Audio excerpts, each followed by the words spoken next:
Hello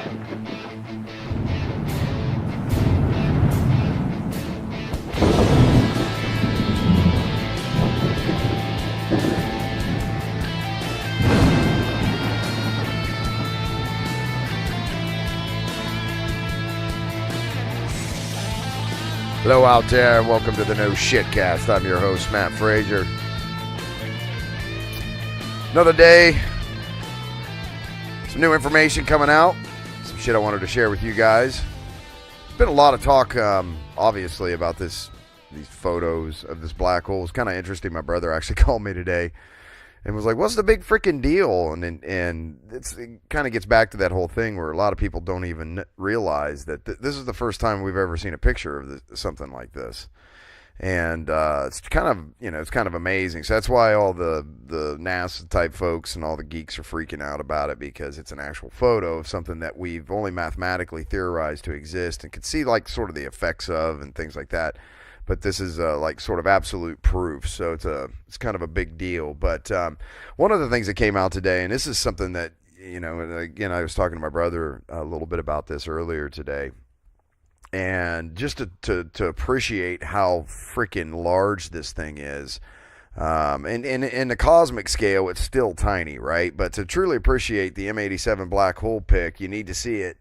You need to see just how huge it really is. And there's an article comes from Science Alert. It's written by Mike McCrae. And he says, by now we've all seen the history-making snapshot of the supermassive black hole at the center of galaxy M87 staring back at us like the flaming eye of a vengeful god. And boy, have I seen some interesting comments on all kinds of stuff about that, but I won't get into it. It's a powerful image, makes you feel tiny, really tiny. Not feeling it, maybe you just need to comprehend the scale of this thing. So this gives you an idea how fucking just massive this thing is.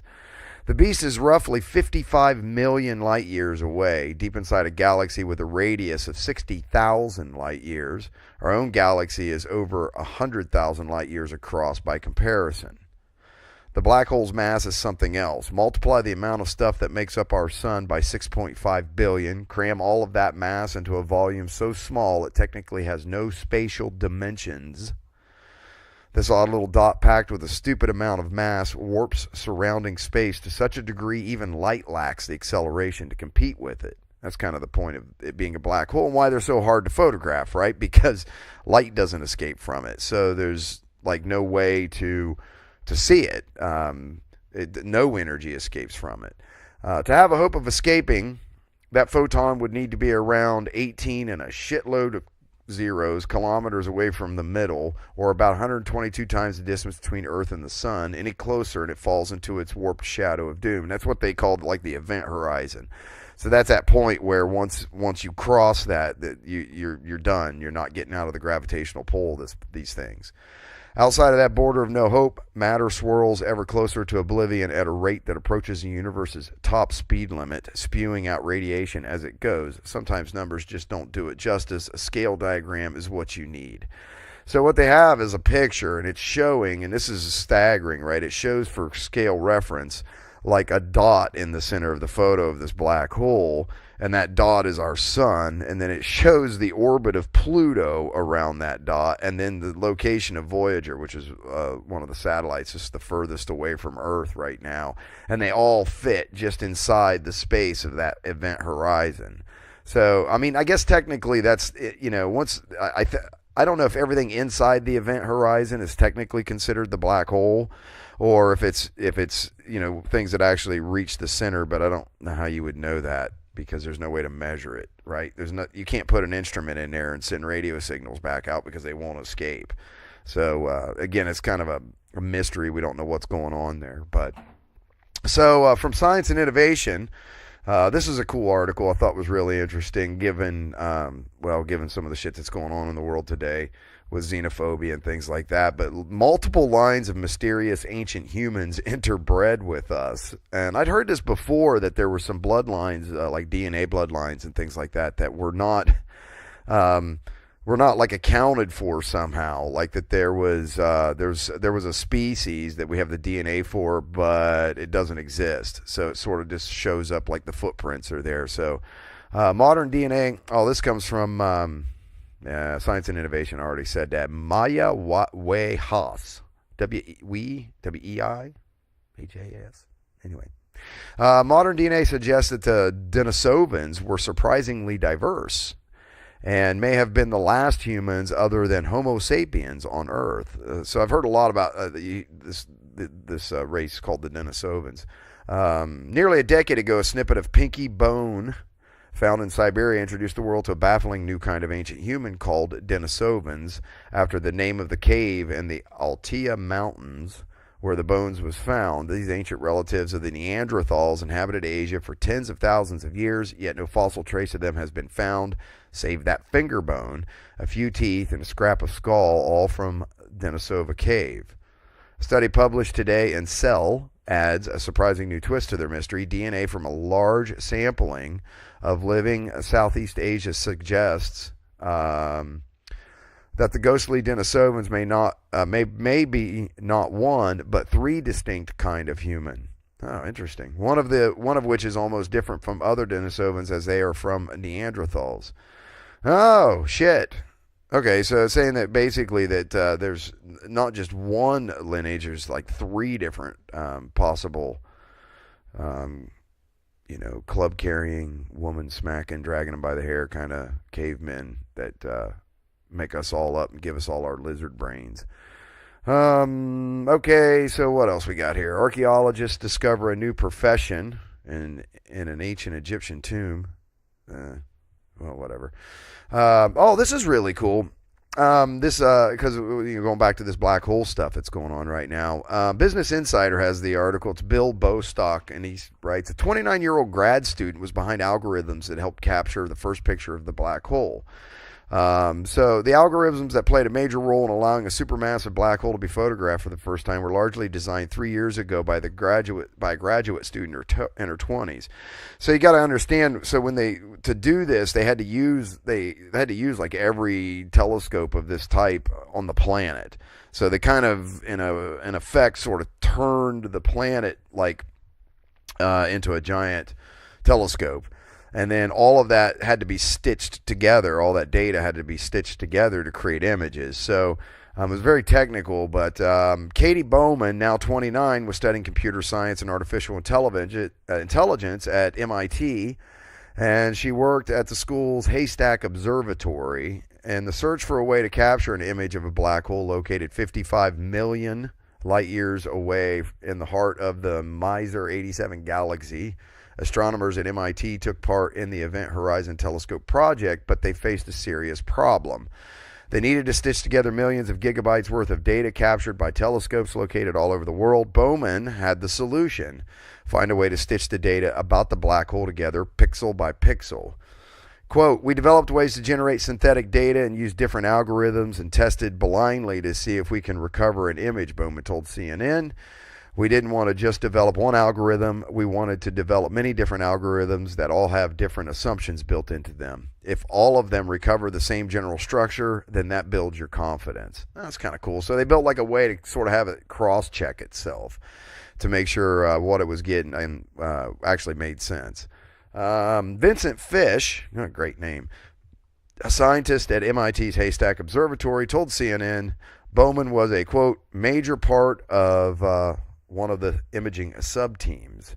Fish told CNN that senior scientists worked on the project too, but the specific task of imaging the black hole was predominantly run by junior researchers like Bouman.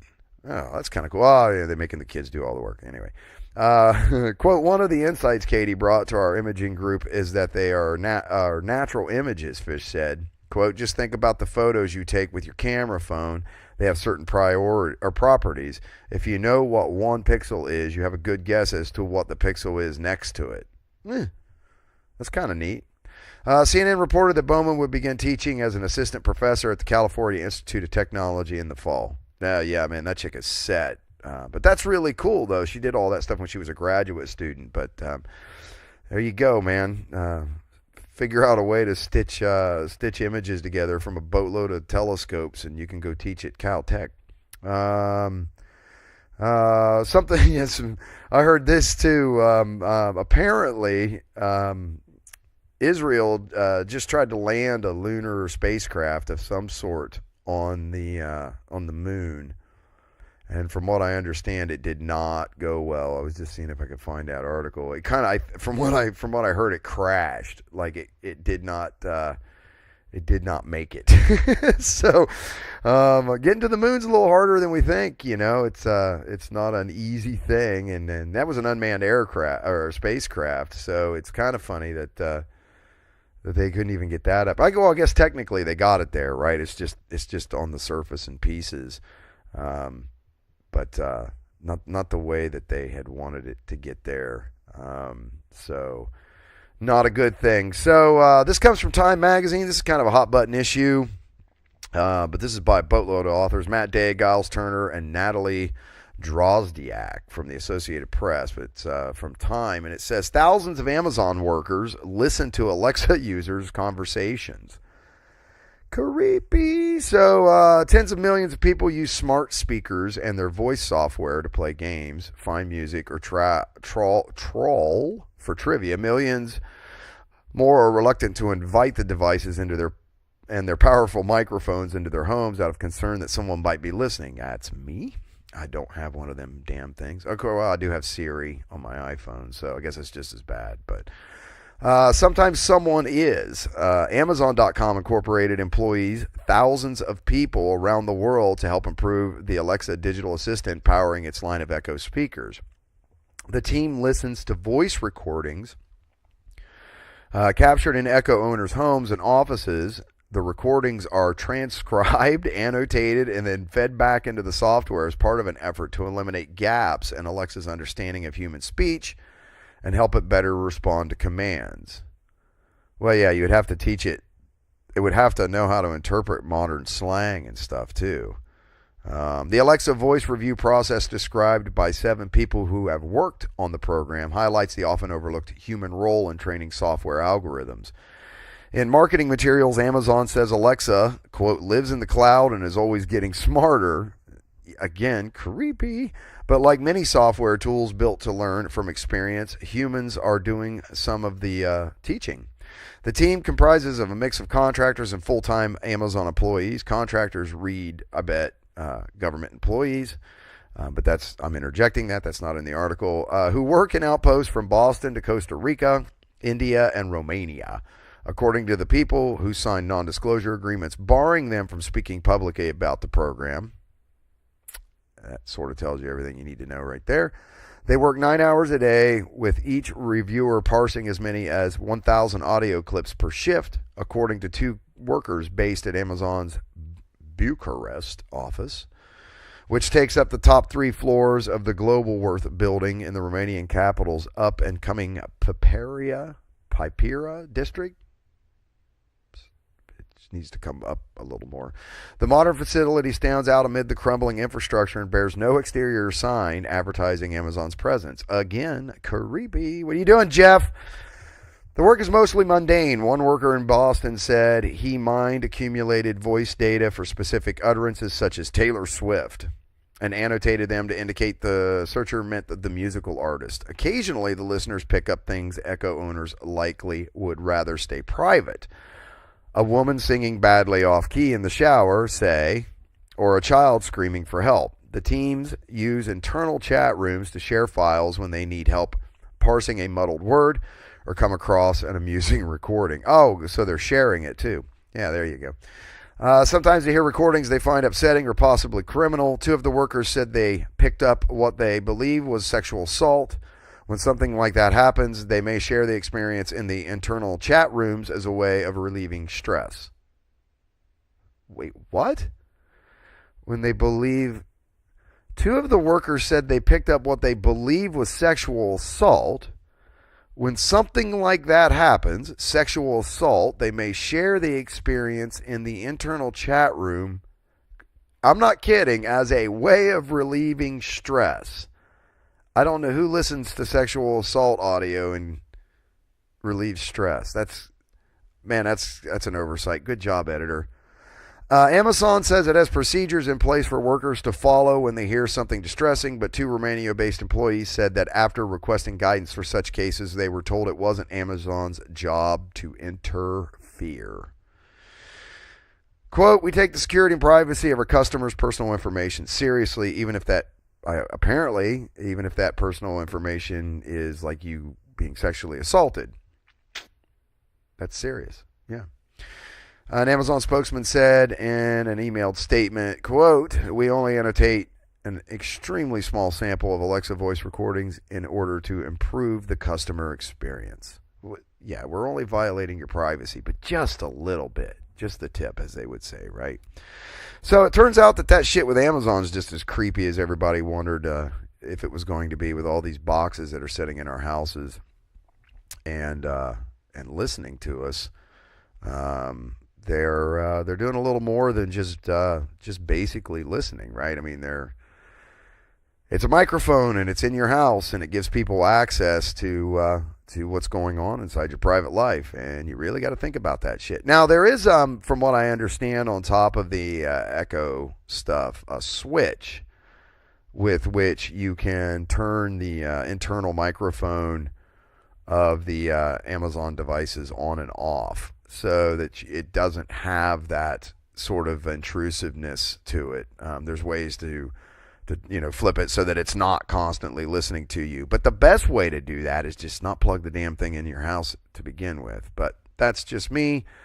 It kind of creeps me out, that kind of shit. So I don't know. I don't have one. I'm not saying you shouldn't, but personal experience for me is, I don't want anything in my house listening to me that I'm not aware of what's going on. So, watch as a small Israeli spacecraft tries to land on the moon today. It could be the first. Oh, that's from earlier. Yeah, it didn't make it. I thought I saw an article though about it crashing. I shouldn't laugh. Look, I'm sorry, folks, because these types. Yeah, here it is. Business Insider. This is from Dave Mosher. Israel's first mission to the moon fails at the last minute, crashes into the lunar surface. And the reason I shouldn't laugh about this kind of stuff is because, well, first of all, it costs a shitload of money. I mean, these projects aren't cheap, especially if you're going someplace as far away as the moon. And second, a lot of people put a lot of blood, sweat, and tears and a lot of effort into doing this. And I mean, scientifically speaking, it's not really a failure. There's no such thing. It's just you either accomplish the mission or you learn what you shouldn't do next time, kind of thing, or you learn how to fix it so that it's not a problem. But in this particular case, to be this close, nearly 2 months after its launch with a SpaceX rocket, there's our boy Elon again, the first private mission ever to try landing on the moon has ended in failure. The dishwasher-sized robot, called Bear Sheet, a biblical reference that means in the beginning. Oh, I'm sorry if I'm messing that up, folks. Attempted the first private moon landing on Thursday shortly after 3 p.m. Eastern Time. The roughly 1,300-pound four-legged probe was designed and built by an Israeli nonprofit called Spies and backed by about $100 million in private funding. See what I mean? This shit's not cheap. Had the mission been successful, it would have made Israel the fourth nation ever to have a spacecraft survive a lunar landing attempt. However, its main engine failed during its descent toward the moon. By the time mission controllers rebooted the spacecraft to try and restart the engine, according to a live broadcast of the event, it was too late. Bereshit crashed on the surface of the moon after the main engine broke down. Ilan Levy, a journalist for I-24 News, tweeted after the failure. Bereshit transmitted one final photo from about 14 miles above the lunar surface, shown above. If you want to see it, it's in Business Insider. Before its failure, Thomas Zerbashin, the associate administrator of NASA's Science Mission Directorate, commented on the failure shortly after it occurred. He said, "Space is hard, but worth the risk. If we succeed every time, there would be no reward." Zerbashin tweeted, "It's when we keep trying that we inspire others and achieve greatness. Thank you for inspiring us, Team Space IL. We're looking forward to future opportunities to explore the moon together." So there you go. That's kind of what I said. So, if at first you don't succeed, try again, right? That's kind of how it works. But so that's kind of the wrap up for the day, folks. Appreciate you tuning in and listening. We're going to be back up on the big studio here real soon. Still, kind of crippled for guests and things like that. That will be coming. A lot of really cool news coming out here real soon. Obviously, you guys have been following on Instagram and Facebook. You've seen that Cat Hall's album from Dissonance has come out. And, man, it is good. And we're going to have her on the show to talk about it. I know I've been talking to Sherfu. He's coming back on, especially with this black hole theory or this black hole stuff. And he, they do a lot, the Electric Universe guys and Sherfu especially. Maybe Neil Thompson to come on and kind of talk about the Electric Universe significance of finding this black hole and getting images of it and what it means for them. Seems like that community is stirred up by it pretty good, which is a good thing. There should be a lot of interesting stuff to talk about there. And I'm trying to think of who else. I mean, Lauren Curtis, good. That woman probably hates me at this point. Her and I have like passed each other so many times now, trying to get back on the show here, but. Power supply for the mixer, I screwed up at 16 volts AC because why not? But so I thought it was DC, so I ordered the wrong power supply. So it should be here this week, hopefully by tomorrow or something. And I'll have us back up and running on that too. So stay tuned, folks. Appreciate everybody listening. Check us out. Make sure you go check us out on our website, www.noshitcast.com. Links on there to all the different places where you can get the show. From everything from, I think, where we're Stitcher and iTunes. And obviously you can check us out on YouTube as well. Hit those like and subscribe buttons, everybody. We really appreciate all that. That kind of helps us keep moving the show forward. And thanks for listening and all the downloads out there. It's been awesome, and I never thought I'd be doing this, but here we are. Again, appreciate everything, and we'll catch you all next time. Bye, Stickles.